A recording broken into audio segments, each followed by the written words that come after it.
يا صباح الورد، يا صباح الفل، يا صباح الياسمين على عيونكم حبايبي. عاملين ايه؟ يا رب تكونوا بخير وفي احسن حال. النهارده يوم جديد، فيديو جديد، روتين جديد. يا رب يجعل يومكم كله خير وبركة وصحة ورزق وسعادة يا رب العالمين.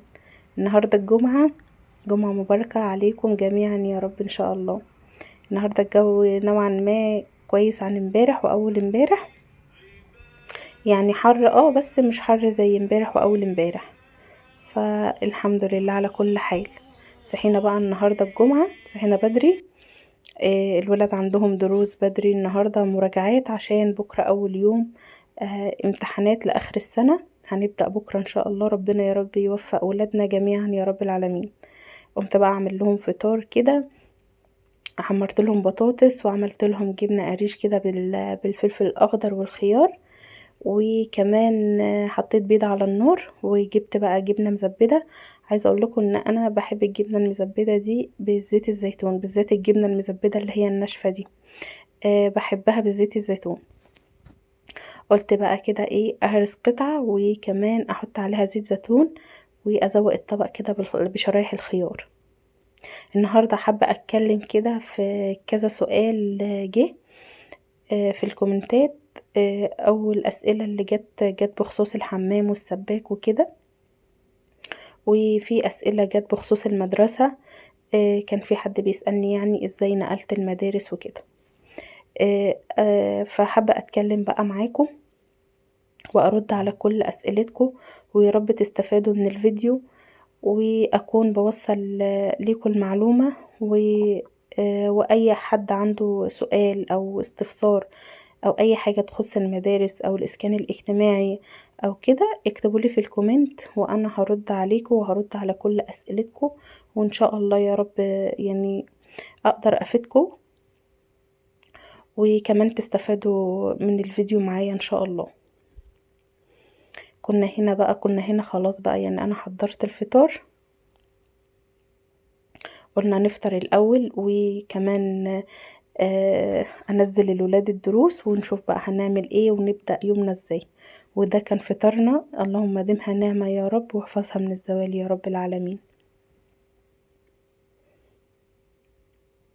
رحنا بقى فطرنا الحمد لله وخلصنا فطار. وكمان قلت بقى هدخل بقى على المطبخ بقى اغسل المواعين.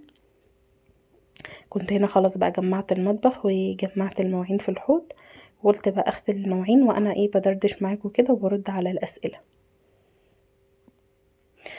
اول حاجه هنا، اول سؤال جه، قالت لي حبيبتي اللي قالت لي في الكومنت عن المرايه والحامل بتاع الشامبو اللي في الحمام. المرايه انا كنت جايباها من واحد بتاع مرايات في مسترد في الشارع. لو انت عارفاه، لو انت عارفه بتوع البلاستيك اللي هناك، كنت جايباه في الشارع بتاع البلاستيك ده. في واحد بتاع مرايات كنت جايباها منه، كانت عامله حوالي 350 جنيه. وفي عنده المقاس الاكبر كانت حوالي ب450. كانت زيادة فرق 100 جنيه تقريبا. دي انت قلتيلي بتتلزق ولا لا؟ لا دي مش بتتلزق، دي ليها مسمار من ورا، يعني بتخرمي في الحيطة وتحطي مسمار وتعلقيها. وكمان ليها شريط ليد. تحطي الفيشة في الكهرباء يعني والمراية بتنور. بس انا بصراحة لغياها، يعني مش بحط الفيشة في الكهرباء لان الفيشة بتاعت الكهرباء ورا الحامل بتاع الشامبو ده.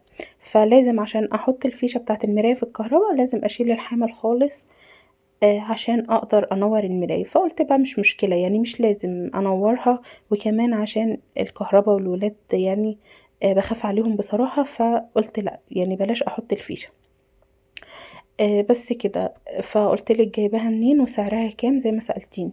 بالنسبة للحامل ده، الحامل ده بتوع البلاستيك برضو اللي في مستورد عندهم منه، وبرضو في نفس الرينج وفي نفس السعر. بس انا بصراحة جايباها، كنت في الساحل الشمالي عن يعني في زيارة عند اهلي. وكنت شارية شوية حاجات من هناك، وهو كنت جايباه مع الحاجات اللي انا كنت شارياه بحوالي 180 جنيه. بس الكلام ده كان من حوالي بالظبط مثلا سنة، كنا الصيف اللي فات تقريبا. فاشتريتها وكنت شايلاها يعني، فكنت بجيب حاجة حاجة بخصوص يعني للشقة هنا وكده. بس كده. يا رب تكوني استفدتي مني وكده.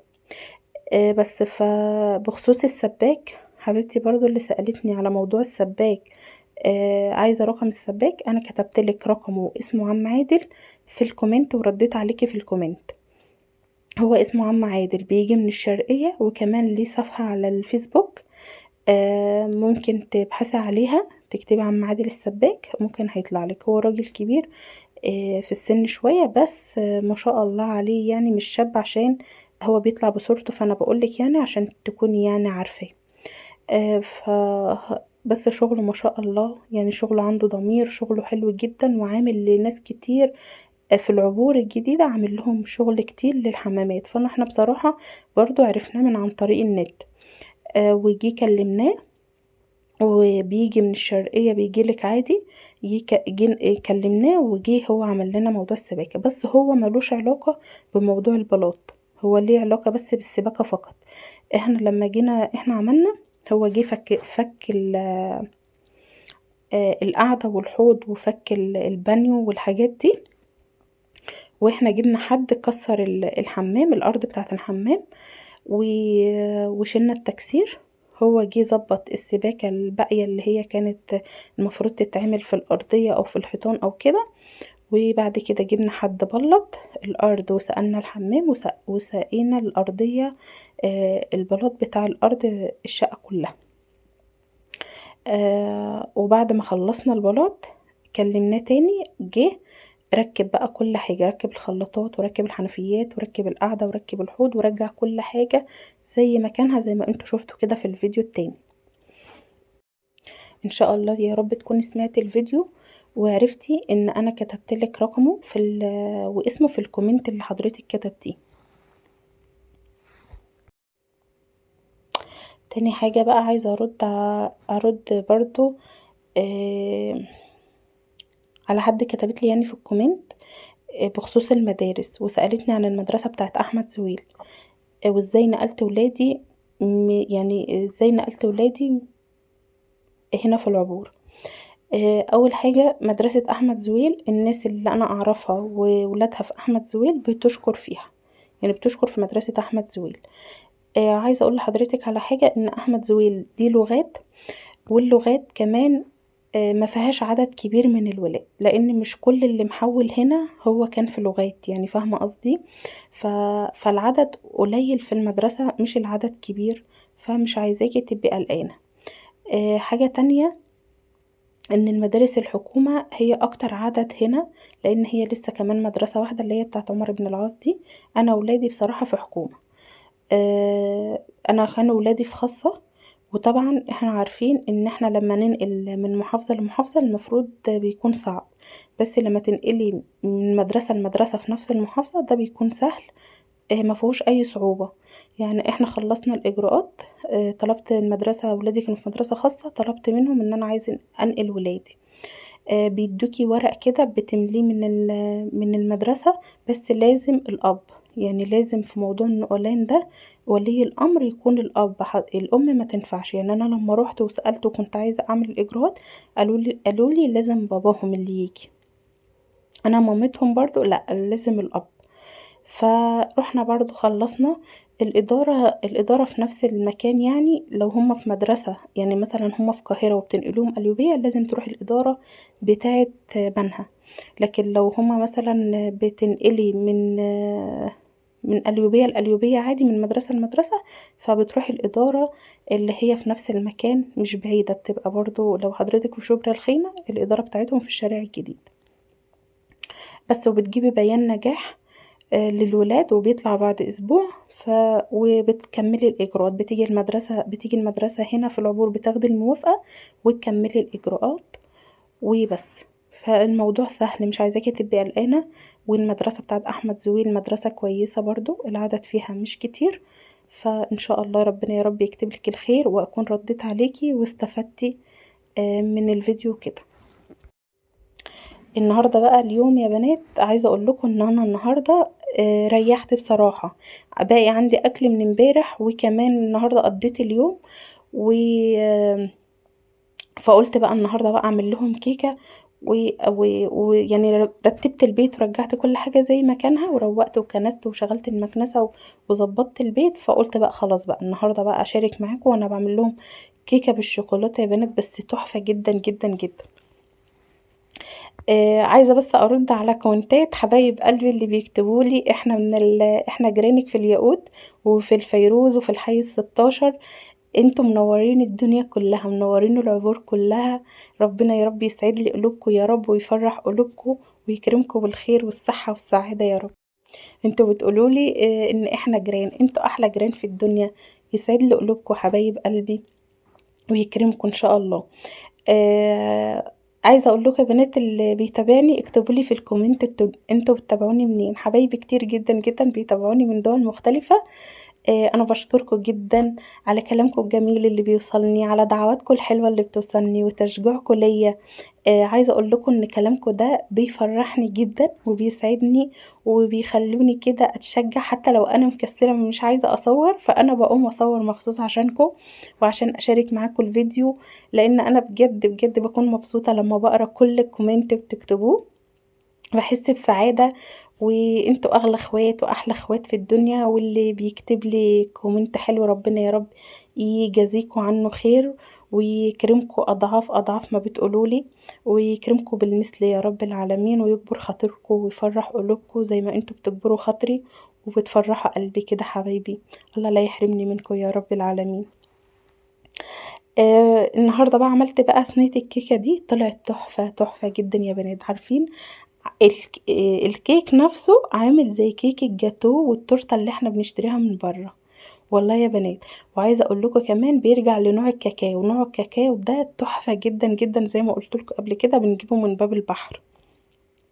جبت بقى الشوكولاته اللي هي الصغيره دي، وقمت بقى حطيت بقى شوكولاته كتير. عايزه اقول لكم ان احنا بنعشق الشوكولاته اصلا، كنت انا او ولادي يعني او جوزي بنحب الشوكولاته جدا.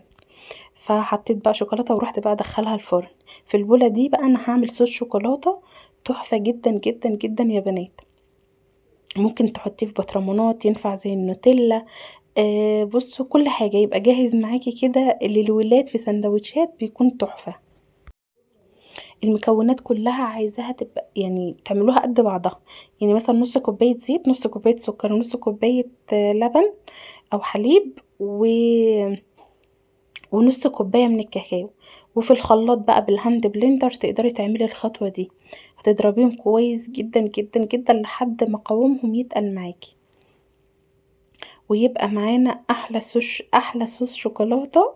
ممكن تعملوه بقى للكيكة زي ما قلت لكم، بقى تعملوه كده في سندوتشات للولاد. هيحبوه جدا. حطيته بقى في التلاجة، وكانت الكيكة بقى بتاعتنا طلعت بصوا تحفة تحفة يا بنات، والله بجد طلعت رهيبة.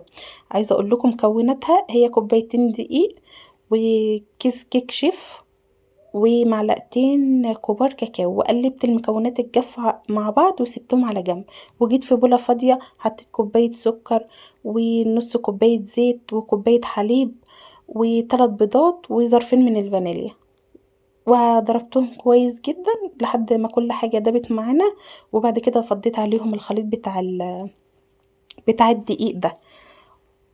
بس وفضيتها في صينية مدهونة زيت، ودخلتها الفرن دخلتها الفرن.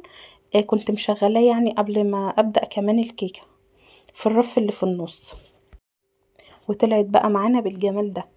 جبت بقى بعد ما بردت خالص الكيكة، كنت عايزة يعني احط لها شوية حليب، يعني اسقيها بالحليب او باللبن. بس لقيتها فعلا هي طرية جدا، مش محتاجة ان احنا نطريها اكتر. فروحت بقى ايه بعد الصوص بتاعنا ده سقع في التلاجة والكيكة بردت معانا خالص، رحت بقى حط عليها صوص الشوكولاتة ده، وابتديت بقى ان انا اظبط فيها كده. بعد بقى ما فضيت عليها صوص الشوكولاتة ده هبتدي بقى اقطعها. نحاول بقى نقطعها بالسكينة التقطيعة بقى اللي تعجبك. انا قطعتها كده مربعات كده. وكمان جبت شوية سوداني، كان عندي سوداني فرمته كده، ورحت بقى ايه قعدت ازوقه بقى، احط في كل قطعة شوية سوداني كده من فوق.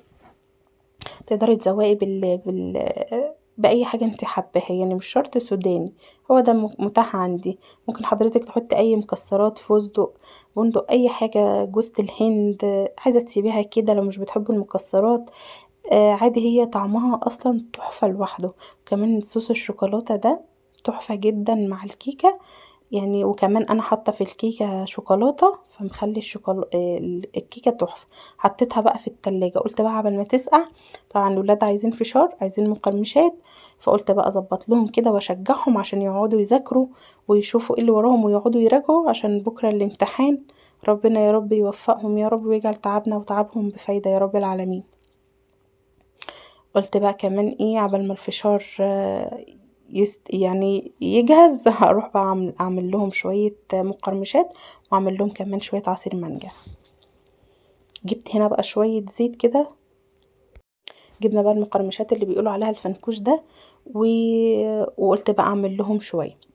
بيبقى تحفة جدا يا بنات لما تحطي عليه طعم الجبنة، طعم الكاتشب، طعم الشطة والليمون، اي طعم بتجيبيه من العطار. هو ده اصلا بيتباع، احنا عارفين ان بيتباع عند العطار وحتى السوبر ماركت هنا. عايزه اقول لكم ان السوبر ماركت هنا اللي في الياقوت عنده كل حاجه، عنده زي حاجات كده زي العطار، عنده شعريه ورز ولوبيا وحاجات من دي، كل البقوليات موجوده عنده. وعنده برضو الفشار، وعنده الفنكوش والحاجات دي، كل حاجه موجوده هنا في السوبر ماركت اللي جنبنا ده. وظبطت لهم كده الدنيا عشان اشجعهم، خليهم يذاكروا ويشوفوا وراهم ايه.